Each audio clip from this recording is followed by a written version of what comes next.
বিশ্ব সংবাদে আপনাকে স্বাগত। শুরুতেই জানাবো হাতে পাওয়া সর্বশেষ আন্তর্জাতিক সংবাদের শিরোনাম, পরে বিস্তারিত। জানিয়ে দেব এই মুহূর্তে হাতে পাওয়া সর্বশেষ গুরুত্বপূর্ণ আপডেট আন্তর্জাতিক সংবাদ। ইরান ইসরায়েল ফিলিস্তিনি ত্রিমুখী যুদ্ধ চলছে। শুরুতেই থাকছে ইসরায়েলের পতন অনিবার্য, শেষ বুলেট পর্যন্ত লড়াই চলবে। ফিলিস্তিনের ইসলামী জিহাদ আন্দোলন হুঁশিয়ারি উচ্চারণ করে বলেছে, ইহুদিবাদী ইসরায়েলের পতন অবধারিত এবং দখলদার এই শক্তির বিরুদ্ধে গাজায় প্রতিরোধ সংগঠনগুলো শেষ বুলেট পর্যন্ত লড়াই করে যাবে। এবারে জানাবো অভ্যন্তরীণ সমস্যায় ন্যাটো বেরিয়ে এলো মারাত্মক দুর্বলতা। নিজেদের যতটা শক্তিশালী দেখানোর চেষ্টা করে থাকে, ঠিক ততটাই দুর্বল দিকে রয়েছে বিশ্বের সবচেয়ে প্রভাবশালী সামরিক জোট ন্যাটো। বলা হয়ে থাকে বিশ্বের যে কোনো শক্তিকে সহজেই পরাজিত করতে পারে ন্যাটোর সম্মিলিত শক্তি, যদিও তার ছিটেফোঁটাও দেখা যায়নি দক্ষিণ এশিয়ার দেশ আফগানিস্তানে। জানাবো ইউক্রেনে হামলা করেছে নিজেদের সবচেয়ে বড় শিশু হাসপাতালে। ইউক্রেনের রাজধানী কিয়েভ এবং বিভিন্ন শহরে 40টিরও বেশি রাশিয়ার ক্ষেপণাস্ত্র আঘাত এনেছে বলে জানিয়েছে ইউক্রেনীয় কর্মকর্তারা। সোমবার পরিচালিত হামলায় অন্তত 30 জনেরও বেশি নিহত হয়েছেন। এদিন হাসপাতালটি সবচেয়ে বড় হাসপাতালেও হামলা হয়েছে। মুহূর্তেই ধ্বংসস্তূপে পরিণত হয় হাসপাতাল। জানিয়ে দিব সামরিক শিল্পের বাজারে দিনে দিনে বাড়ছে তুরস্কের আধিপত্য। গেল দশকে প্রতিরক্ষা ও নিরাপত্তার সরঞ্জাম বাজারে আধিপত্য কম ছিল।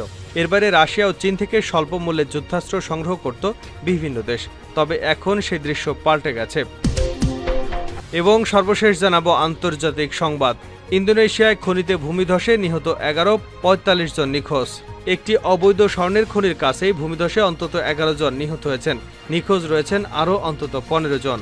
ভারী বৃষ্টিতে ইন্দোনেশিয়ার সুলাওসি দ্বীপে একটি অবৈধ সোনার খনির কাছে ভূমিধসে অন্তত 11 জন নিহত হয়েছেন। এছাড়া নিখোঁজ রয়েছেন আরও প্রায় 44 জন।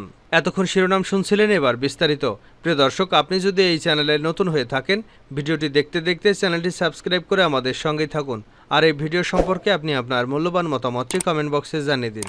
আর হ্যাঁ প্রিয় দর্শক, জানিয়ে দিন ভিডিওটি কোথা থেকে দেখছেন। ইসলামী জিহাদ আন্দোলনের ঘোষণা, ইসরায়েলের পতন অনিবার্য, শেষ বুলেট পর্যন্ত লড়াই হবে। ফিলিস্তিনের ইসলামী জিহাদ আন্দোলন হুঁশিয়ারি উচ্চারণ করে বলেছে, ইহুদিবাদী ইসরায়েলের পতন অবধারিত এবং দখলদার এই শক্তির বিরুদ্ধে গাজায় প্রতিরোধ সংগঠনগুলো শেষ বুলেট পর্যন্ত লড়াই করবে। ইসলামী জিহাদ আন্দোলনের সশস্ত্র শাখা আল কুদস ব্রিগেডের মুখপাত্র আবু হামজা গতকাল এক বিবৃতিতে এসব কথা বলেছেন। লেবাননের আল মাদিন টিভি চ্যানেল এ বিবৃতি প্রচার করেছে। তিনি বলেন, শত্রুদের ভবিষ্যৎ হচ্ছে অনিবার্য পতন এবং এটি হচ্ছে কোরআনের ভাষ্য, যার প্রতি আমরা দৃঢ় বিশ্বাস রাখি। আবু হামজা বলেন, যখন আমরা আমাদের শত্রুদের দখলদার বলে উল্লেখ করি, তখন তার মানে দাঁড়ায় এই শত্রুর বিরুদ্ধে শেষ বুলেট পর্যন্ত লড়াই করতে হবে।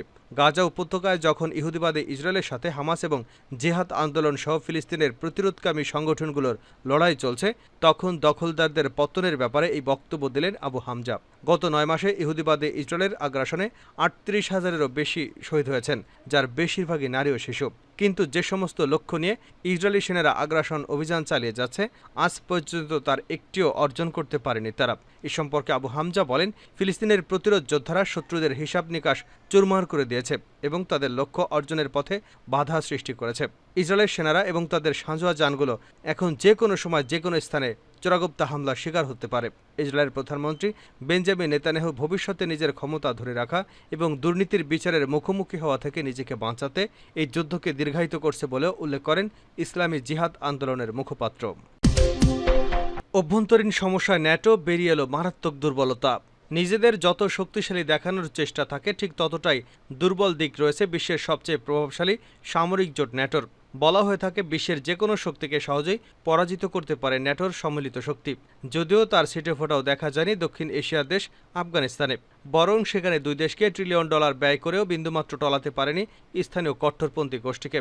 এবার রাশিয়া ইউক্রেন যুদ্ধকে সামনে রেখে বেরিয়ে এলো ন্যাটোর মারাত্মক দুর্বলতার কথা। বার্তা সংস্থা রয়টার্সের এক প্রতিবেদনে বলা হয়, বর্তমানে 35 থেকে 50 ব্রিগেড সেনার অভাবে ভুগছে সামরিক জোটটি। আসন্ন রুশ আগ্রাসন মোকাবেলায় পূর্ব প্রস্তুতির অংশ হিসেবে জোটের পরিকল্পনা অনুযায়ী বিপুল এবং এই সেনা ঘাটতি ধরা পড়েছে। একটি ব্রিগেড সাধারণত 3000 থেকে 7000 সেনার সমন্বয় হয়ে থাকে। ফলে সেই হিসেবে বর্তমানে 3.5 লাখ সেনা ঘাটতি রয়েছে বিশ্বের বৃহত্তম এই সামরিক জোটটির। ন্যাটোর একটি নিরাপত্তা সূত্র জানায়, 2022 সালে ইউক্রেনে বিশেষ সামরিক অভিযান শুরুর পর রুশ বাহিনীর হুমকির মুখে সামরিক জোটটি একটি নতুন চ্যালেঞ্জের মাত্রাকে ইঙ্গিত করে। এই চ্যালেঞ্জ অতিক্রম করতে হলে জার্মানিকে একাই তার আকাশ প্রতিরক্ষা ব্যবস্থারও 4 গুণ বাড়াতে হবে। গেল বছর ভিলিনিয়াতে অনুষ্ঠিত ন্যাটো সম্মেলনে জোটের সদস্য রাষ্ট্রগুলো গত ৩ দশকের সবচেয়ে গুরুত্বপূর্ণ প্রতিরক্ষা পরিকল্পনা অনুমোদন করেছে। তারপর থেকেই ন্যাটো কর্মকর্তারা এই পরিকল্পনা অনুযায়ী সামরিক বাহিনীর কী রসদ প্রয়োজন তা পুঙ্খানুপুঙ্খ তালিকা তৈরি করতে শুরু করেছে। তবে ন্যাটোর বিপুল পরিমাণ সেনা কোথা থেকে জোগাড় করবে তা এখনও স্পষ্ট নয়। বলা হচ্ছে সশস্ত্র বাহিনীর অন্য কোনো শাখা থেকে প্রয়োজনীয় সেনা স্থানান্তর করা হবে অথবা নতুন করে সেনা নিয়োগ করা হবে। এমনকি উভয় পদ্ধতির মিশ্রণও বেছে নিতে পারে বলে জানা যায়। সেনা সদস্যদের পাশাপাশি আকাশ প্রতিরক্ষা ব্যবস্থাও ন্যাটোর অন্যতম ঘাটতি। চলমান ইউক্রেন যুদ্ধ চোখে আঙুল দিয়ে দেখিয়ে দিয়েছে এটির অভাবে সামরিক এবং বেসামরিক অবকাঠামো রক্ষা করা কতটা চ্যালেঞ্জের। ইউক্রেনই হামলা করেছে নিজেদের সবচেয়ে বড় শিশু হাসপাতালে। ইউক্রেনের রাজধানী কিয়েভ এবং বিভিন্ন শহরে 40টিরও বেশি রাশিয়ার ক্ষেপণাস্ত্র আঘাত এনেছে বলে জানিয়েছেন ইউক্রেনীয় কর্মকর্তারা। সোমবার পরিচালিত এই হামলায় অন্তত 30 জনেরও বেশি নিহত হয়েছে। এদিন দেশটির সবচেয়ে বড় শিশু হাসপাতালেও হামলা হয়েছে। মুহূর্তেই ধ্বংসস্তূপে পরিণত হয় ব্যস্ত হাসপাতালটি। রাশিয়ার হাসপাতালটিতে ইচ্ছাকৃতভাবে ক্ষেপণাস্ত্র হামলা করেছে বলে দাবি করে পশ্চিমা বিশ্ব বিক্ষুব্ধ। তেমনি বিশ্বব্যাপী নিন্দার ঝড় বইছে। এমন সময় নতুন একটি দাবি সামনে এসেছে। আল জাজিরার প্রতিবেদনে বলা হয়, রাশিয়া হামলার দায় অস্বীকার করেছে। তারা বলেছে, রাশিয়া কখনো সাধারণ নাগরিকদের লক্ষ্যবস্তুতে পরিণত করে না। হাসপাতালটিতে ইউক্রেনের আকাশ প্রতিরক্ষা ব্যবস্থা মিসাইল আঘাত এনেছে। এক বিবৃতিতে রাশিয়ার প্রতিরক্ষা মন্ত্রণালয় জানিয়েছে, বেসামরিক স্থাপনায় রাশিয়ার ইচ্ছাকৃতভাবে ক্ষেপণাস্ত্র হামলার বিষয়ে কিয়েভ সরকারের বিবৃতি একেবারে অবাস্তব। কিয়েভের একাধিক ছবি এবং ভিডিও ফুটেজ নিঃসন্দেহে সত্যতা নিশ্চিত করে যে ইউক্রেনীয় আকাশ প্রতিরক্ষা ক্ষেপণাস্ত্রের পতনের কারণে এ ধ্বংস হয়েছে। শহরের সীমানার মধ্যে মিসাইল উৎক্ষেপণ করায় এ ভুল হয়েছে বলে দাবি রাশিয়ার। তবে সামরিক বিশ্লেষকরা বলছেন, কিয়েভের উকমাদিত নামে হাসপাতালটিতে হামলা ছিল ইচ্ছাকৃত। ইউক্রেনের সশস্ত্র বাহিনী জেনারেল স্টাফের সাবেক deputy head lieutenant general Ihor Romanenko বলেন, তারা ইরানের তৈরি শহীদ ড্রোন ব্যবহার করে ক্ষেপণাস্ত্রটি পুরোপুরি ব্যবহার করেছিল। নৈতিক ও মানসিক চাপ প্রয়োগের জন্যই দিনের বেলায় হামলা করা হয়। হাসপাতালটি অনেকটা কিয়েভের স্নায়ুর মতো কাজ করে, তাই এখানে আঘাত করে ইউক্রেনীয়দের আবেগপ্রবণ করে তোলার চেষ্টা করা হচ্ছে। এতে করে যুদ্ধ বন্ধে জেলেন্সকি সহ দেশের নেতাদের উপর জনগণের চাপ বাড়বে। ফলে ক্রেমলিনের প্রস্তাবিত যুদ্ধবিরতির চুক্তির সঙ্গে একমত হওয়ার সম্ভাবনা বাড়বে। যদি তা হয় তবে ঘরে বাইরে চাপ ইউক্রেনের মস্কোর অধিকৃত অঞ্চল এবং ক্রিমিয়াকে রাশিয়ার অংশ হিসেবে স্বীকৃতি দিতে বাধ্য করা হবে। উল্লেখ্য, হাসপাতালে হামলার অনেক ছবি ভিডিও ছড়িয়ে পড়েছে। সেখানে একটি মিসাইল সাদৃশ্য বস্তু হাসপাতালে আঘাত হানতে দেখা যায়। মুহূর্তে কেঁপে ওঠে আশপাশ। প্রত্যক্ষদর্শীরা হামলার ভয়াবহতায় চিৎকার করে ওঠেন। কালো ধোঁয়ায় ছেয়ে যায় আকাশ। পরে কেঁপে শিশু হাসপাতালটির কর্মকর্তাদের পাঠানো ছবিগুলোতে দেখা যায় সেনা কর্মকর্তাদের সঙ্গে ধ্বংসস্তূপে পরিষ্কার করছেন মানুষ। তারা হাতে হাতে কংক্রিটের ভারী টুকরোগুলো সরিয়ে আটকে পড়াদের উদ্ধারে আপ্রাণ চেষ্টা করছেন। হামলার পর ইউক্রেনের প্রেসিডেন্ট ভলোদিমির জেলেন্সকি বলেন, রুশ সন্ত্রাসীরা আবারও বিভিন্ন শহর কিয়েভ এবং দিনিপ্রো, ক্রিভিরিক, স্লোভিনাস্কো এবং ক্রামাতস্কের ক্ষেপণাস্ত্র দিয়ে ইউক্রেনে ব্যাপকভাবে আক্রমণ করেছে। তিনি সামাজিক যোগাযোগ মাধ্যমে লিখেছেন, বিভিন্ন ধরনের 40টিরও বেশি ক্ষেপণাস্ত্র আঘাত এনেছে। আবাসিক ভবন, অবকাঠামো এবং একটি শিশু হাসপাতাল ক্ষতিগ্রস্ত হয়েছে। যুদ্ধাস্ত্র রপ্তানিতে তুরস্কের নজরকাড়া সাফল্য। বৈশ্বিক সামরিক শিল্পের বাজারে দিনে দিনে বাড়ছে তুরস্কের আধিপত্য। গেল দশকে প্রতিরক্ষা এবং নিরাপত্তা সরঞ্জামের বাজারে একাধিপত্য ছিল পশ্চিমা বিশ্বের। এর বাইরে রাশিয়া এবং চীন থেকে স্বল্পমূল্যের যুদ্ধাস্ত্র সংগ্রহ করত বিভিন্ন দেশ। তবে এবার সেসব দৃশ্য পাল্টে গেছে। ক্রমেই অত্যাধুনিক যুদ্ধাস্ত্র এবং সমর সরঞ্জামের জন্য বাড়ছে তুরস্কের খ্যাতি।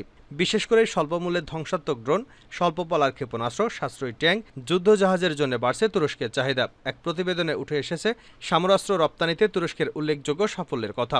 তুর্কি সংবাদ মাধ্যম ডেইলি সাবার এক প্রতিবেদনে বলা হয়, গেল বছরের প্রথমার্ধ থেকে চলতি বছরের প্রথমার্ধে তুরস্কের প্রতিরক্ষা এরোস্পেস কোম্পানিগুলো রপ্তানির পরিমাণ বেড়েছে প্রায় 22%। প্রতিরক্ষা শিল্পের ঊর্ধ্বতন কর্মকর্তাদের বরাতে এমন তথ্য জানায় সংবাদ মাধ্যমটি।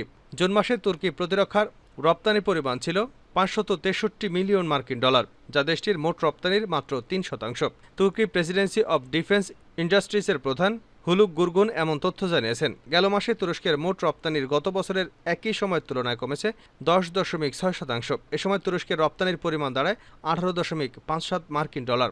তুর্কি প্রতিরক্ষা শিল্পের প্রধান জানান, গেল বছরের প্রথমার্ধের তুলনায় চলতি বছরের একই সময় তুরস্কের রপ্তানি বেড়েছে 21.6%। এ সময় দেশটির মোট নিরাপত্তা সরঞ্জাম ও সমরাস্ত্র রপ্তানির পরিমাণ দাঁড়ায় 2.88 বিলিয়ন মার্কিন ডলার। তিনি জানান, রপ্তানি কৌশলের অন্যতম লক্ষ্য হচ্ছে তুরস্কের উচ্চমূল্যের নিরাপত্তা সরঞ্জাম এবং যুদ্ধাস্ত্র রপ্তানির পরিমাণ স্থায়ীভাবে বাড়িয়ে তোলা। বর্তমান বিশ্বে অন্তত 185 দেশের সফলতার সঙ্গে ব্যবহৃত হচ্ছে তুরস্কের নিরাপত্তা সরঞ্জাম এবং বিভিন্ন ধরনের অস্ত্র। গেল 2 দশকে তুরস্কের প্রতিরক্ষা সামগ্রী রপ্তানি স্থির শান্তভাবে বেড়েই চলেছে। গেল বছরে দেশটির মোট প্রতিরক্ষা রপ্তানির পরিমাণ ছিল 5.5 বিলিয়ন মার্কিন ডলার। 2 দশক আগে 2002 সালে এর পরিমাণ ছিল মাত্র 248 মিলিয়ন মার্কিন ডলার। 2 দশক পর অর্থাৎ 2022 সালে এটি দাঁড়ায় 4.4 বিলিয়ন মার্কিন ডলার। ইন্দোনেশিয়ায় খনিতে ভূমিধসে নিহত 11, নিখোঁজ 45। ভারী বৃষ্টিতে ইন্দোনেশিয়ার সোলাওসি দ্বীপে একটি অবৈধ সোনার খনির কাছেই ভূমিধসে অন্তত 11 জন নিহত হয়েছেন। নিখোঁজ রয়েছেন আর অন্তত 45 জন। কর্মকর্তারা এমনটি জানাচ্ছেন। রোববার গোরলান্ত প্রদেশের দুগ্ম বুলানগো জেলায় ভূমিধসের এ ঘটনা ঘটে। খনির কাছে শ্রমিকরা থাকতেন। ভূমিধসে তাদের কয়েকজন নিহত হয়েছেন বলে সোমবার জানিয়েছেন আঞ্চলিক উদ্ধার সংস্থা বা বাসারনাসের প্রধান হেরিয়ান্তে। তিনি জানান, নিখোঁজের সন্ধানে 164 জনকে নিযুক্ত করা হয়েছে। জাতীয় উদ্ধারকারী দল, পুলিশ এবং সামরিক কর্মীরা নিয়োজিত রয়েছেন। ভূমিধসের ঘটনাস্থলে যেতে উদ্ধারকারীদের প্রায় 20 কিলোমিটার পথ হেঁটে যেতে হয়। বৃষ্টিতে সড়কে কাদা থাকায় তাদের যাত্রায় ব্যাহত হচ্ছে বলে জানা গেছে। তিনি বলেন, সম্ভব হলে আমরা একটি এক্সকেভেটর ব্যবহার করে যাবার চেষ্টা করব। হিরিয়ান্ত বলেন, খনির একটি গর্তে 79 জন স্বর্ণের জন্য খনন করছিলেন। টন টন কাদা এসে তাদের চাপা দেয়। উদ্ধারকারীরা 23 জনকে জীবন্ত বের করতে পেরেছে। এর মধ্যে 6 থেকে 7 জন আহত হয়েছেন। 11 জনের মরদেহ উদ্ধার করা হয়েছে। এর মধ্যে 2 জন নারী এবং 4 বছর বয়সী এক শিশু রয়েছে। 45 জন নিখোঁজ রয়েছে বলে জানিয়েছেন তিনি।